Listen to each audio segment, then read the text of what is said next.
నమస్తే. అంబటి రాంబాబు. గతంలో కూడా సరదాల రాంబాబు అంటూ కొంతమంది, సంజన సుకన్య అంటూ కొంతమంది, సో ఈ అన్ని పేర్లతో మనకు పరిచయమైనటువంటి ఒక అంబటి రాంబాబు ఎప్పుడైతే వైసీపీ నుంచి విజయసాయిరెడ్డి వెళ్ళిపోయిన తర్వాత కొంత మానసిక స్థితి సరిగ్గా లేదనుకుంటా. సో ఆయన ఏం మాట్లాడుతున్నాడో ఏం అర్థం కావట్లేదు. సో మొత్తానికి ఏం మాట్లాడాడు ఏంటి అనే దానిపై మనతో పాటు సీనియర్ జర్నలిస్ట్ కనకదుర్గ వడ్లమాని గారు ఉన్నారు. వారిని అడిగి తెలుసుకుందాం. మేడం నమస్తే. నమస్తే అండి. మేడం, అంబటి రాంబాబు గతంలో ఏదైతే నీటిపారుదల శాఖ మంత్రిగా ఆయన విధులు నిర్వహిస్తూ ఏదైతే డయాఫ్రామ్ వాల్ అంటే ఏందో తెలియదు అంటాడు, అసలు నాకు ఈ సబ్జెక్టే అర్థం కాలేదంటాడు, అసలు అర్థమైనడు మనిషే కాదంటాడు. దీనికి సంబంధించి చంద్రబాబు నాయుడు గారు మనిషి కాదంటారు మీరు కొంపదీసి. ఆయన అనే మాటల్లో అదే అర్థం వస్తుంది. మరి ఎందుకంటే గతంలో చూసుకుంటే ఇద్దరు మారారు, తెలివైన వాళ్ళు మనుషులు కాదు ఆయన దృష్టిలో. సో దీన్ని ఎలా చూడాలంటారు? మొత్తానికి ఏం మాట్లాడాడు ఏంటి, అసలు ఆ మాటలకి ఏమైనా అర్థం ఉందా అంటే ఏం చెప్తారు? అసలు అర్థం పర్థం లేని మనిషి గురించి మనం అర్థం చేసుకుని మాట్లాడాల్సి వస్తుంది. ఇది మన దౌర్భాగ్యం. ఎందుకంటే మా ఇంటి కుక్క కూడా భయపడదు రెడ్ బుక్ కన్నాడు. మరి జగన్మోహన్ రెడ్డి ఎందుకు భయపడ్డాడు? కుక్క కన్నా హీనం అనుకోవాలి. నాకు తెలియదండి, నేనేమనలేదు. ప్లీజ్ నా చేత ఏమి అనిపించకండి. నేనేమనలేదు, ఆయన అన్న దాంట్లోనే ఆయన అన్న దాంట్లో ఉంది అది. ఎందుకంటే మరి జగన్మోహన్ రెడ్డి ఏమన్నాడు, ఆయన రెడ్ బుక్ అంటాడు అని ప్రతి సభలోనూ ఈ మధ్యకాలంలో చెప్పాడా? ఎలక్షన్స్ ముందు చెప్పాడా? మన అందరినీ మీరు కూడా బుక్కులు రాసుకోండి, రెడ్ బుక్కులు రాసుకోండి అన్నాడా? మనం బ్లూ బుక్ గా చెప్పాలండి అన్నామా? ఢిల్లీ స్థాయిలో కూడా ఆయన నిరసన తెలియజేశాడు కదా రెడ్ బుక్ మీద. మరి అప్పుడు అంబటి రాంబాబు గారికి మతి చలించిందా ఇప్పుడు? ఎందుకంటే మర్చిపోయాడా జగన్మోహన్ రెడ్డి ఇలా మాట్లాడాడని? మరి మా ఇంటి కుక్క కూడా అంటే మరి ఇప్పుడు జగన్మోహన్ రెడ్డి ఏమనుకుంటాడు మనకు తెలియదు. అంటే లండన్ లో ఉన్నాడు కాబట్టి ఏం అక్కర్లేదు, వస్తాడు, వచ్చాక పీకుతాడు. అందుకని రెడీగా ఉండమనండి మీ అంబటి రాంబాబు గారు. ఇంతకీ విషయం ఏంటంటే ఆయన అనేది రెడ్ బుక్కి ఎవడు భయపడ్డు. ఈ రెడ్ బుక్ పేరు చెప్పుకుని అంటే ఇప్పుడు ఇక్కడ ఏం మాట్లాడాడంటే మీకు కరెక్ట్గా మీకు పాయింట్ అర్థమై ఉంటుంది. ఇవాళ విజయసాయిరెడ్డి పార్టీని వీడి వెళ్ళడం వాళ్ళు భరించలేకపోతున్నారు. ఇప్పుడు ఇక్కడ ఇంకొక భయం ఏంటంటే విజయసాయిరెడ్డిని అప్రూవర్గా మారమని ఇంతకుముందే నన్ను అడిగారు అని అన్నాడు కదా విజయసాయిరెడ్డి. ఆ అడిగింది ఎవరో చెప్పాలి అంటున్నాడు ఒకటి. రెండు, విజయసాయిరెడ్డి అప్రూవర్గా మారలేదు కానీ ఆయన పార్టీని వీడి వెళ్ళిపోయాడు ఇవాళ. అంత మాత్రాన ఏమి ఇది కాదంటూనే ఇప్పుడు విజయసాయిరెడ్డి ఎక్కడ అప్రూవర్గా మారతాడో అన్న భయం మీకు అంబటి రాంబాబు మాటల్లో కనిపించింది. మీకు అర్థమైంది అక్కడ విషయం? ఆయన చెప్పింది అది. సో విజయసాయిరెడ్డి అనే వాడి గురించి అంటే ఇప్పుడు ఇక్కడ కన్సర్న్ ఏంటంటే ఇక్కడ రెడ్ బుక్ వల్ల విజయసాయిరెడ్డి వెళ్ళిపోలేదు సుమా, మళ్ళీ అది కూడా అన్నాడు.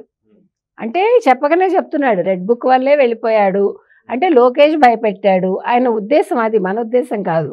లోకేష్ భయపెట్టడం వల్ల ఆయన పార్టీ వీడి వెళ్ళిపోయాడు కాబట్టి లోకేష్ దీనికి సమాధానం చెప్పాలి. ఇప్పుడు రేపొద్దున లోకేష్ దీనికి తప్పకుండా అనుభవించి తీరుతాడు. ఏమనుభవిస్తాడు అంటే ఇప్పుడు మీరు ఒక్క నిమిషం అండి, ఇప్పుడు అంబటి రాంబాబు మనకి ఎక్కడ ఆన్సర్ ఇవ్వాలంటే ఇప్పుడు మరి ఆయన పర్యటనలో మీకు గుర్తుంటే లోకేష్ యువగళం పాదయాత్రలో మరి మైకులు లాక్కున్నారు మీరు, టేబుల్ తీసేసుకున్నారు మీరు, వెహికల్ ఎత్తుకుపోయారు మీరు, లైట్లు లేకుండా చేశారు, కరెంట్ లేకుండా. మరి అప్పుడు మిమ్మల్ని దేవుడు శిక్షించడా? అప్పుడు మీరు అనుభవించరా? అలా చేసినందుకే ఈ కష్టాలు మీకు.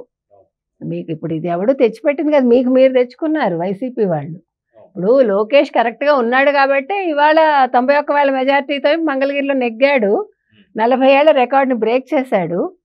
ఇవాళ తనేంటో ప్రూవ్ చేసుకున్నాడు. అది 91,000 మెజార్టీతో. అదే ఇందాక చెప్పే అదే ప్రూవ్ చేసుకున్నాడు. ఇంకేంటి మరి అంటే మరి అప్పుడు దేవుడు ఏం చేయాలి? ఒకవేళ ఆయన తప్పు చేస్తుంటే మంగళగిరిలో ఓడించాలిగా. మీరు పవన్ కళ్యాణ్కి శాపనార్థాలు పెట్టారు, పిల్లి శాపాలు గుట్లు తెగుతాయా అని. అక్కడ ఓట్లు మీకు పడలే, అందుకే ఓట్లు రాలిపోయాయి, మీకు ఆయనకు పడ్డాయి. ఎందుకంటే వీళ్ళు ఆలోచించుకోవట్లే. అంబటి రాంబాబుకి ఇంకా మరి మెదడు మోకాల్లో ఉంటే ఎట్లా అండి? అయితే మేము అద్భుతమైన బంగ్లాలు కట్టాం, ఆ బంగ్లా అన్నట్టు మర్చిపోయాను, ఇంకా వస్తున్నాను నేను. మేము రిషికొండలో అద్భుతమైన ఒక భవనాలని నిర్మించాం మేము. వాటిని ఏం చేసుకోవాలో తెలియక లోకేష్ బుర్ర బదులు కొట్టుకుంటున్నాడు అంటున్నాడు. అది అద్భుతమైన భవనం అని నువ్వు అంటున్నావు, దేనికి కట్టావో చెప్పట్లే కదా. ఇప్పుడు నువ్వు దేనికి కట్టావో చెప్తే దాన్ని ఎలా ఉపయోగించుకోవాలో మేము బుర్ర పెడతాము.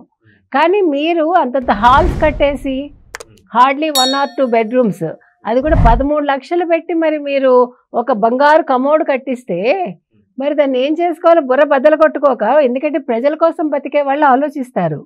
మీరు ప్రజాధనం దుర్వినియోగం చేశారు కాబట్టి మీరు ఎంజాయ్ చేద్దామని చూస్తారు. మీకు అది అర్థం కావట్లా.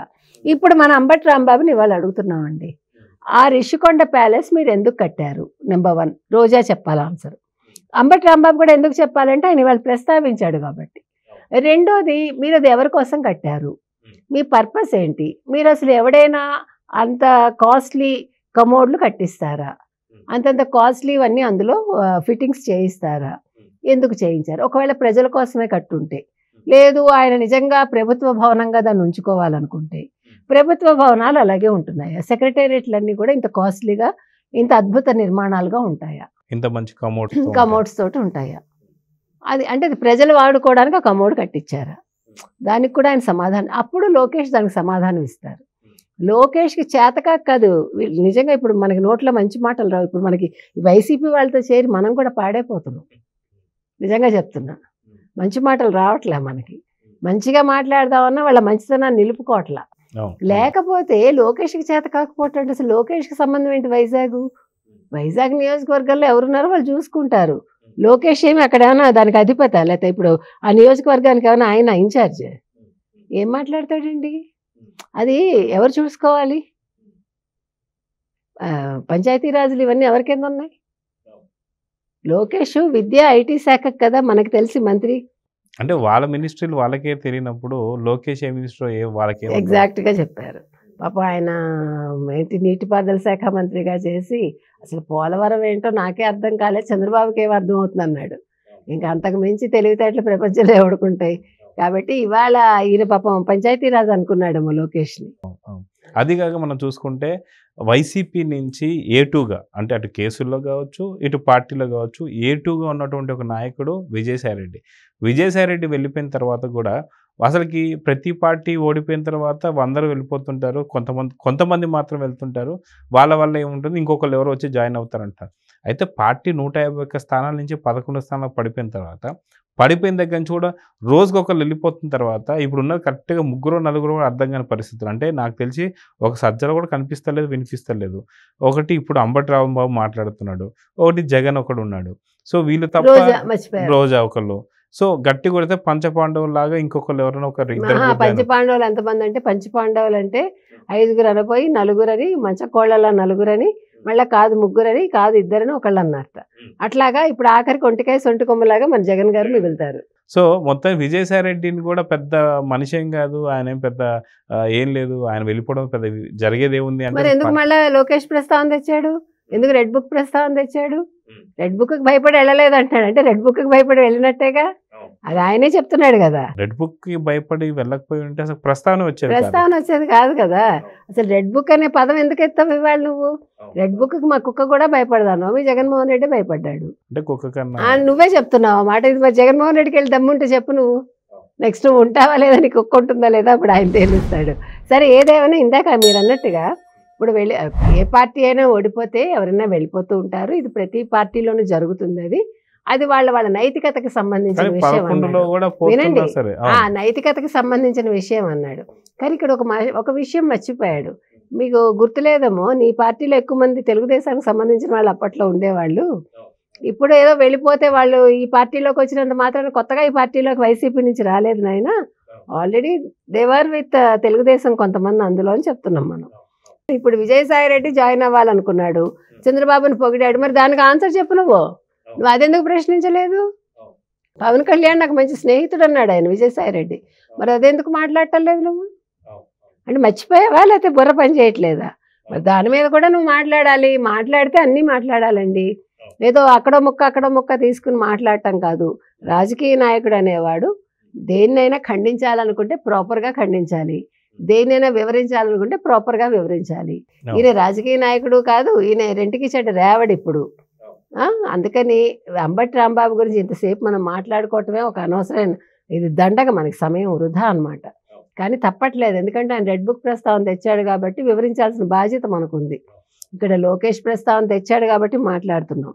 కాబట్టి నువ్వు మాట్లాడేదేదో క్లారిటీతో మాట్లాడితే క్లారిటీగా తెలుగుదేశం కూటమి కూడా నీకు సమాధానం ఇస్తుంది. సో చూద్దాం మేడం, ఇది కూడా పోలవరం డయాఫామ్ లాగా మన డిస్కషన్ కూడా ఆయనకి అర్థమవుతుందో లేదో తెలియదు, కానీ అర్థం కావాలనే కోరుకుందాం. నమస్తే. నమస్తే. Please subscribe to Leo News for more videos.